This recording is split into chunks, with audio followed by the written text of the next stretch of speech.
नमस्कार। Water resource जल संसाधन chapter 3 class 10 geography.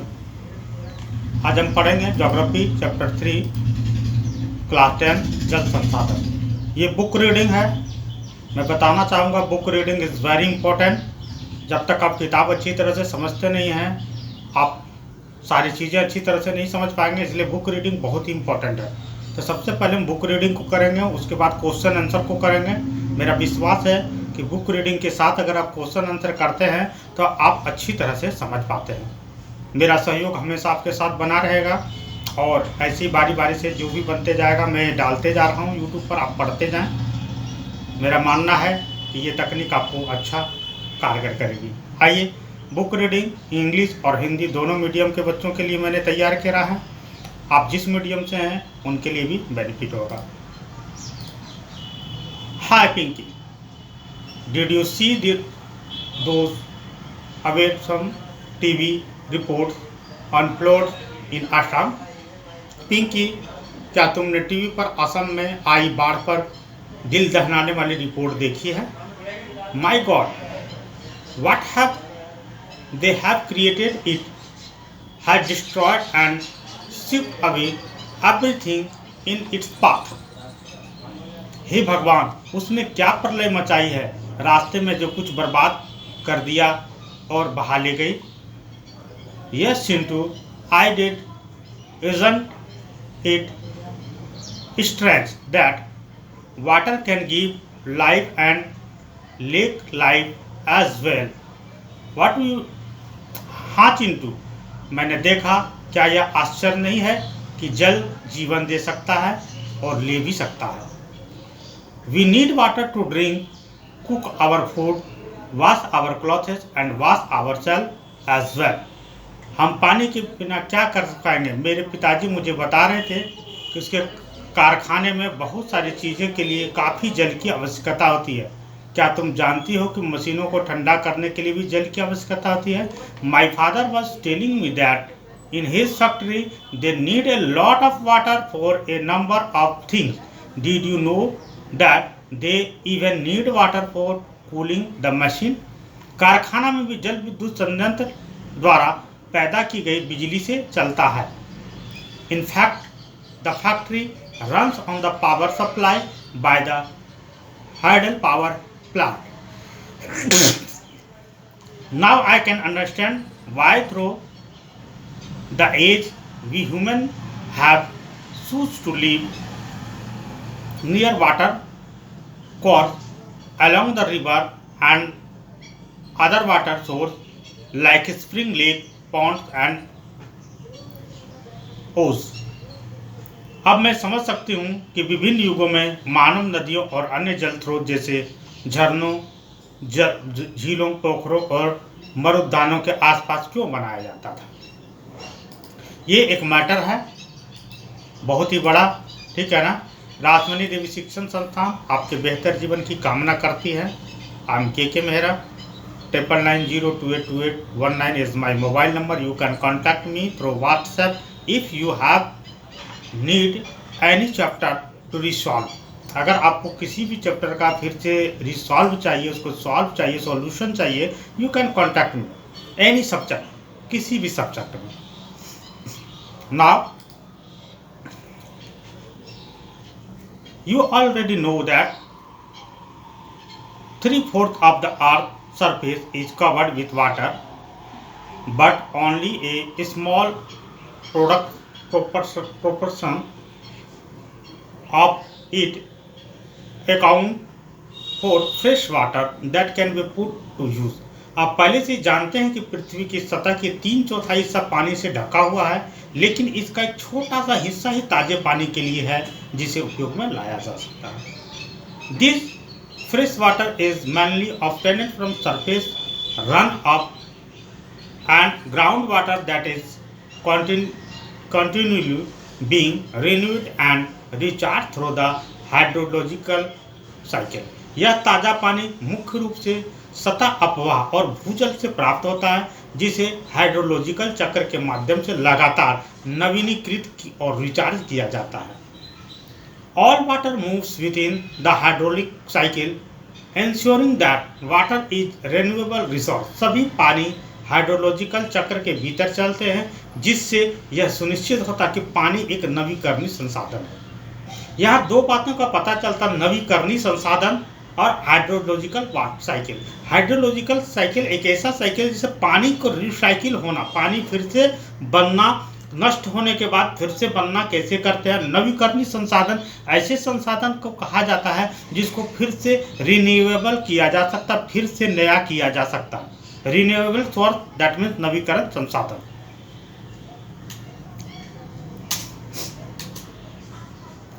You might wonder that if 3/4 of the world is covered with water and water is renewable resource, then how is it that country and region around the globe surface from water scarcity? आपको आश्चर्य हो सकता है कि यदि दुनिया का 3/4 हिस्सा पानी से ढका है और पानी एक नवीकरणीय संसाधन है, तो यह कैसे हो सकता है कि दुनिया भर के देशों और क्षेत्रों में पानी की कमी पड़ती है। Why is it predicted that by 2025 nearly 2 billion people will live in absolutely water scarcity? ऐसा क्यों अनुमान लगाया गया है कि 2025 तक लगभग 2 अरब लोग पूर्ण जल संकट में रहेंगे। क्यों? जबकि 1/3 भाग पानी से भरा हुआ है। पूरे वर्ल्ड की जो पृथ्वी जो है, पृथ्वी में 1/3 भाग यानी कि 1/3 पानी से भरा हुआ है, और 1/4 1/4 है ना, लास्ट जो है तीसरा भाग जो है वो क्या है, भूमि है। उसके बाद भी पानी की स्कार्सिटी क्यों हो रही है? What is the problem? Now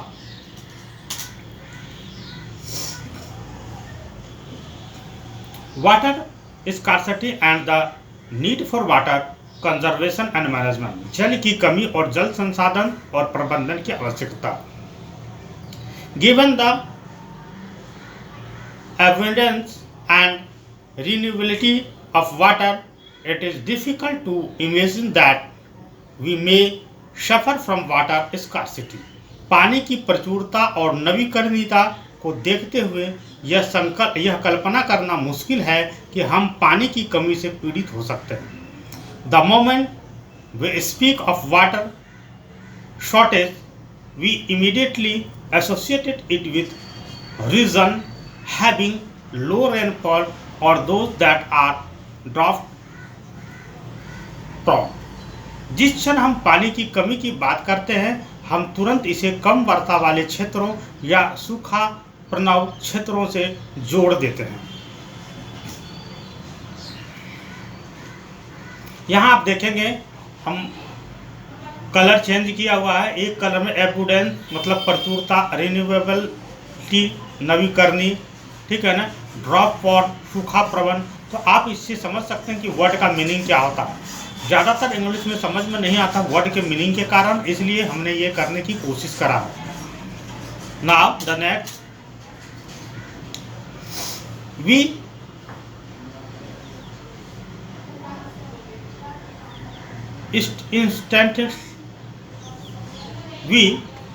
instantaneously visually the desert of Rajasthan and women balancing many मटका, जिसको अर्थ पोटन कहते हैं, used for collecting and storing water and traveling long distance to get water।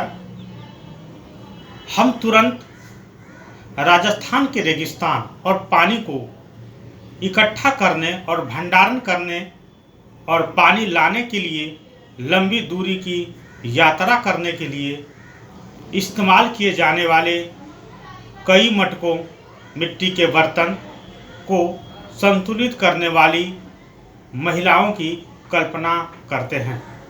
आप देखेंगे कई जगह पर पिक्चर पर एक महिला खड़ी है जो ऊपर सर पर एक के बाद एक के बाद एक के बाद कई मटका रखी हुई है, बैलेंस करते हुए घर जा रही है। है ना। True, the availability of water resource varies over space and time, mainly due to the variation in seasonal and manual precipitation,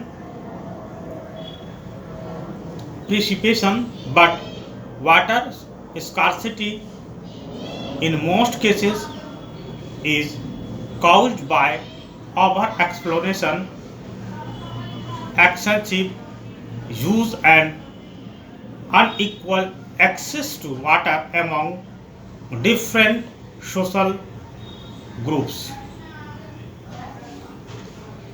सच है, जल संसाधनों की उपलब्धता स्थान और समय के साथ बदलते रहती है। Mainly due to the variation in seasonal and manual precipitation, मुख्य रूप से मौसमी और वार्षिक वर्षा के में भिन्नता के कारण, but water scarcity is most cases is caused by over exploration. लेकिन पानी की कमी ज़्यादातर मामलों में अति दोहन, अत्यधिक उपयोग और विभिन्न सामाजिक समूहों के बीच पानी तक आसमान पहुंचने के कारण होता है।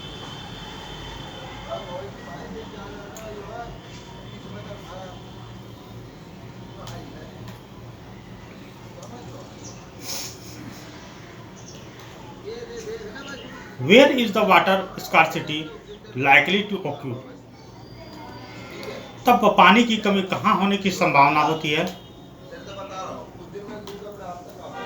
As you have read in the hydrological cycle, fresh water can be obtained directly from precipitation, surface runoff and groundwater.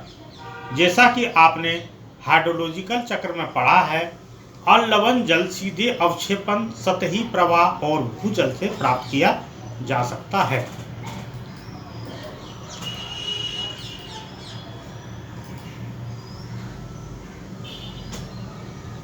It is possible that an area or region may have ample water resource but is still facing water scarcity.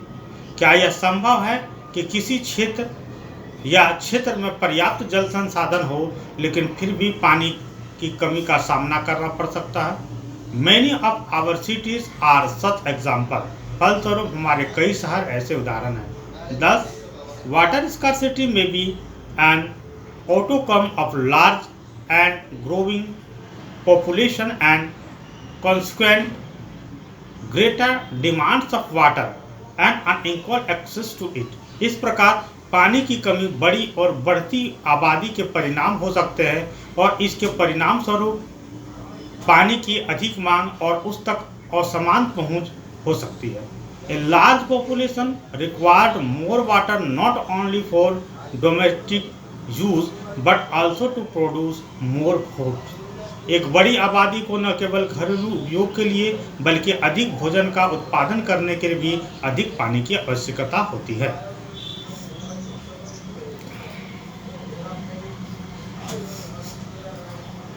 Now, hence, to facilitate higher food grain production, water resources are being over-exploited to expand irrigated areas for dry season agriculture. इसलिए उच्च खाद्यान्न उत्पादन को सुविधाजनक बनाने के लिए शुष्क मौसम कृषि के लिए सिंचित क्षेत्रों का विस्तार करने के लिए जल संसाधनों का अत्यधिक दोहन किया जा रहा है।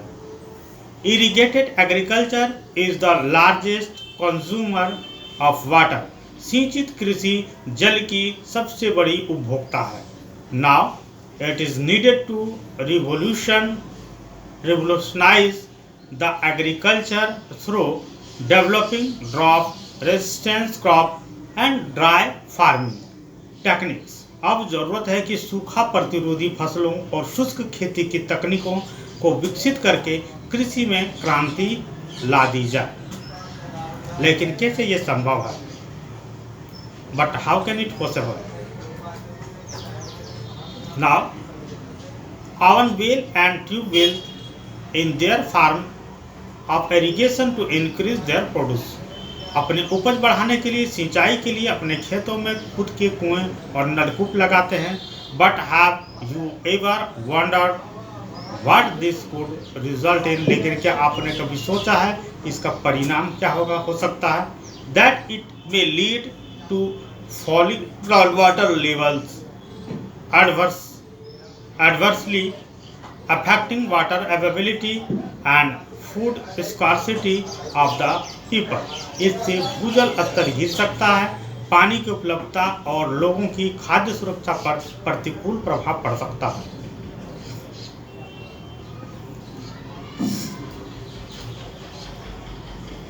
Hence, to facilitate higher food grain production,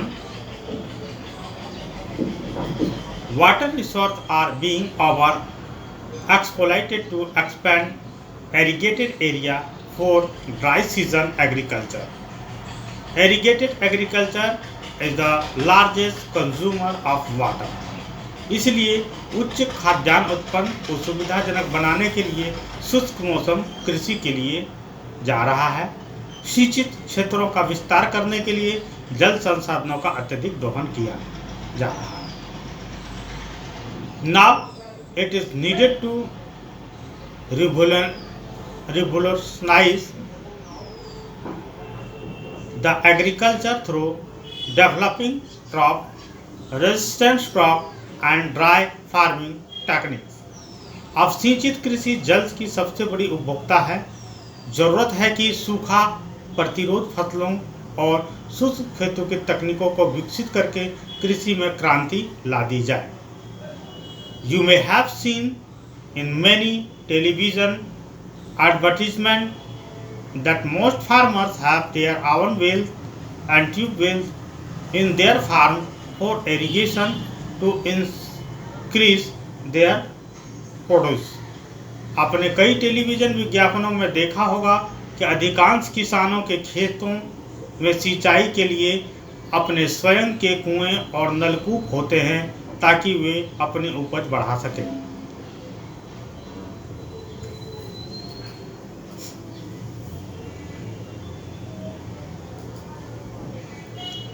But have you ever wondered that this could result in? लेकिन क्या आपने कभी सोचा है कि इसका क्या परिणाम हो सकता है? That it may lead to falling groundwater level, adversely affecting water availability and flood security of the people. इससे भूजल स्तर गिर सकता है, पानी की उपलब्धता और लोगों की खाद्य सुरक्षा पर प्रतिकूल प्रभाव पड़ सकता है.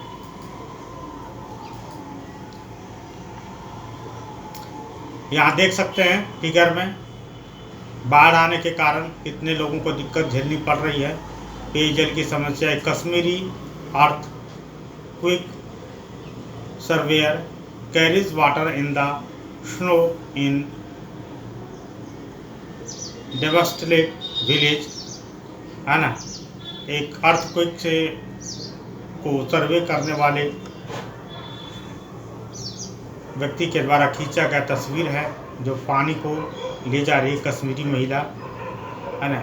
यहाँ पर इजराइल में देख रहे हैं, है ना, पानी की कमी के कारण लोग लाइन में लगे हुए हैं ताकि पानी मिल जाए.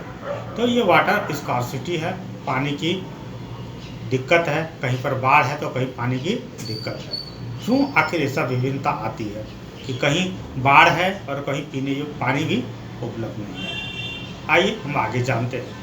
So far we have focused on the quantitative aspects of water scarcity. अब तक हमने पानी की कमी की मात्रात्मक पहलुओं पर ध्यान केंद्रित किया है. Now let us consider another situation where water is sufficiently available to meet the need to the people, but the area still suffers from water scarcity. अब एक और स्थिति पर विचार करते हैं जहां लोगों की ज़रूरतों को पूरा करने के लिए पर्याप्त पानी उपलब्ध है, लेकिन यह क्षेत्र अभी भी पानी की कमी से जूझ रहा है. The scarcity may be due to bad quality of water. यह कमी पानी की खराब गुणवत्ता के कारण हो सकती है। लेटली, हाल ही में, there has been a growing concern that even if there is ample water to meet the need of people, इस बात की चिंता बढ़ गई कि भले ही लोगों की ज़रूरतों को पूरा करने के लिए पर्याप्त पानी हो, लेकिन इसका अधिकांश हिस्सा घरेलू उद्योग, कचरे, रसायनों, कीटनाशकों और कृषि इस्तेमाल होने वाले उर्वरकों को प्रदूषित कर सकता है। Much of it may be polluted by domestic and industrial waste, chemical, pesticides and fertilizer used in agriculture, thus making it hazardous for human use। इस प्रकार यह लोगों के लिए खतरनाक हो सकता है मानव उपयोग के लिए।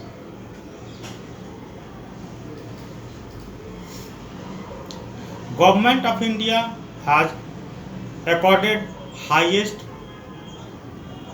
priority to important the quality of life and enhance easy to village living of people, especially through living in rural area, by announcing the Jal Jeevan Mission JJM। Very important, Bharat सरकार ने जल जीवन मिशन JJM की घोषणा करके जीवन की गुणवत्ता में सुधार लाने और विशेष रूप से ग्रामीण क्षेत्रों में रहने वाले लोगों के जीवन को आसान बनाने की सर्वोच्च प्राथमिकता दी है। The goal of JJM is to enable every rural household get assured supply of portable pipe water at a service level of 55 litres per capita per day regularly on long term basic by ensuring functionality of the tap water connection। JJM का लक्ष्य प्रत्येक ग्रामीण परिवार को नल के पानी के connection की कार्यक्षमता सुनिश्चित करके लंबी अवधि के आधार पर नियमित रूप से 55 लीटर प्रति व्यक्ति प्रतिदिन की सेवा स्तर पर पीने योग्य पाइप के पानी की आपूर्ति सुनिश्चित करना है।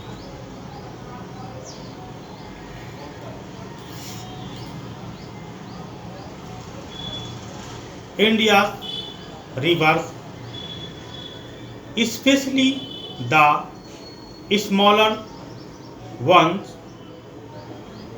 have all turned into toxic streams। Bharat की नदियाँ, खासकर छोटी नदियाँ, सभी जहरीली धाराओं में बदल गई है। And even the big one like the Ganga and Yamuna are far from being pure। और गंगा यमुना जैसे बड़े भी शुद्ध होने से कोसों दूर है। The assault of India's river from population growth, agriculture, modernization, urbanization and industrialization is enormous and growing by the day। This entire life stands threatened। Bharat की नदियां पर हमला जनसंख्या वृद्धि, कृषि, शहरीकरण और औद्योगिकरण से बहुत बड़ा है और दिन पर दिन बढ़ता जा रहा है और यह पूरा जीवन खतरे में है। Now, you may have already realized that the need of the hour is to conserve and manage our water resource to safeguard ourselves from health hazard, to ensure food security, continuity of our livelihoods and productive activities, and also to prevent degradation of our natural ecosystem। आप पहले ही महसूस कर चुके होंगे कि हमारे जल संसाधन का संरक्षण और प्रबंधन करना, स्वास्थ्य संबंधी खतरों से खुद को सुरक्षित रखना, खाद्य सुरक्षा सुनिश्चित करना, हमारी आजीविका और उत्पादक गतिविधियों को जारी रखना और हमारे प्राकृतिक पारिस्थितिक तंत्र के क्षरण को रोकना भी समय की आवश्यकता है। अब exploitation and mismanagement of water resource will impoverish this resource and cause ecological crises that may have profound impact on our lives. जल संसाधनों का अतिदोहन और कुप्रबंधन इस संसाधन को कम कर देगा और पारिस्थितिक संकट पैदा करेगा, जिसका हमारे जीवन पर गहरा प्रभाव पड़ सकता है।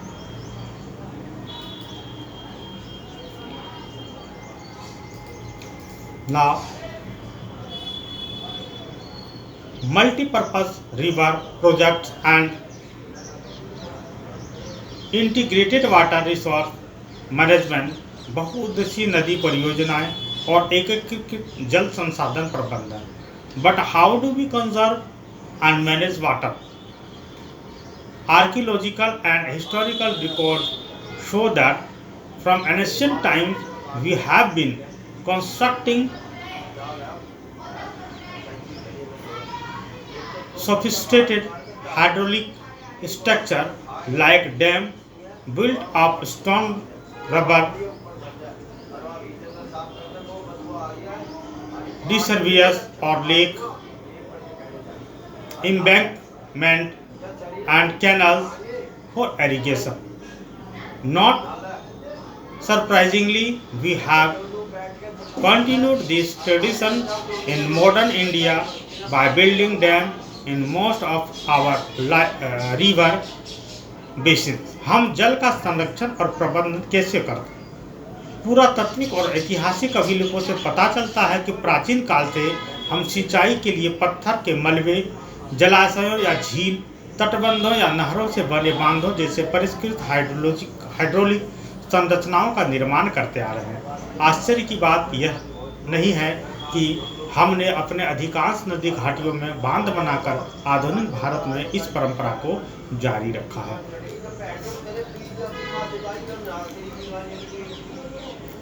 Post independent India witnessed intensive industrialization and urbanization creating vast opportunity for us. स्वतंत्रता के बाद के भारत में गहन औद्योगिकरण और शहरीकरण देखा गया, जिससे हमारे लिए व्यापक अवसर पैदा हुए। Today large industrial houses are as commonplace as the industrial units of many MNCs multinational corporations. आज बड़े औद्योगिक घराने इतने ही आम हैं जितने कि कई बहुराष्ट्रीय निगमों की औद्योगिक इकाइयाँ।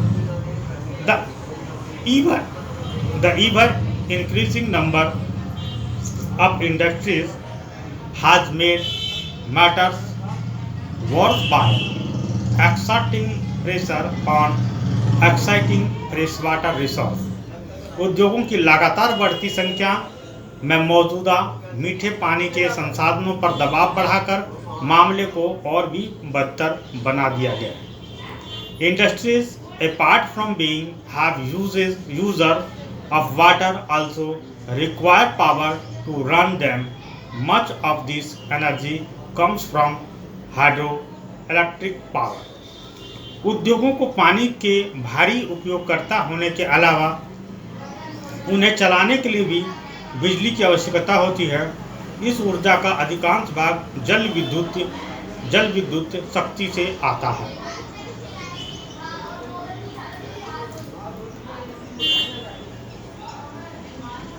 Today in India, hydroelectric power contributes approximately 22% of water total electricity produced। आज भारत में जल विद्युत ऊर्जा कुल उत्पादित बिजली का लगभग 22% योगदान करती है। मोreover, multiplying urban centers with large and dense population and urban lifestyle have not only added to water and energy requirement but have further aggravated the problems. इसके अलावा बड़ी और घनी आबादी वाले शहरी केंद्रों में की संख्या में वृद्धि और शहरी जीवन शैली ने न केवल पानी और ऊर्जा की आवश्यकताओं की वृद्धि की है बल्कि समस्याओं को और भी बढ़ा दिया है। If you look into the housing associates और कॉलोनियस in the cities, you would find that most of these have their own groundwater pumping devices to meet their water needs. अगर आप शहरों की हाउसिंग सोसाइटी या कॉलोनियों में देखें तो पाएंगे कि इनमें से ज़्यादातर के पास अपनी पानी की ज़रूरतों को पूरा करने के लिए खुद के भूजल पंपिंग उपकरण हैं। Not surprisingly, we find that fragile water resources are being over-exploited and have caused their depletion in several of these cities. आश्चर्य की बात नहीं है, हम पाते हैं कि नाजुक जल संसाधनों को अत्यधिक दोहन किया जा रहा है और इनमें से कई शहरों में उसकी कमी हुई है।